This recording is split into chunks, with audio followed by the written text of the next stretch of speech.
Kabar pembatalan 40 SK Wali Kota Makassar ditanggapi mantan Wali Kota Makassar, Dani Pumanto.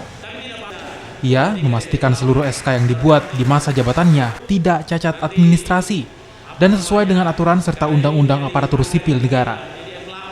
Dani mempertanyakan alasan KASN yang mengeluarkan rekomendasi ke pejabat wali kota melalui Gubernur Sulsel terkait pembatalan pengangkatan 1.228 pejabat lingkup pemerintah Kota Makassar dari akhir tahun 2017 hingga Mei 2018.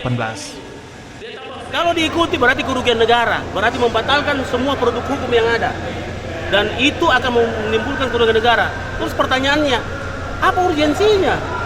Memang ada bom nuklir dalam pemerintah kota ini.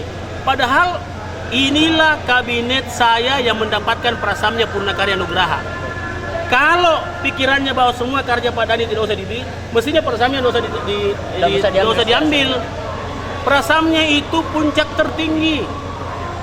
tertinggi dari semua, ya. Satu periode. Ya. Dalam satu periode, bukan sekarang. Saya dapat kepresnya sebelum saya berakhir. Dani Pumanto juga mempertanyakan rekomendasi KASN yang menyatakan SK Wali Kota dianulir di saat pemerintah Kota Makassar mendapat Paramsyah Purnakarya Nugraha atau anugerah atas pekerjaan yang baik atau sempurna dari Mendagri. Nila Rustam, Kompas TV Makassar, Sulawesi Selatan.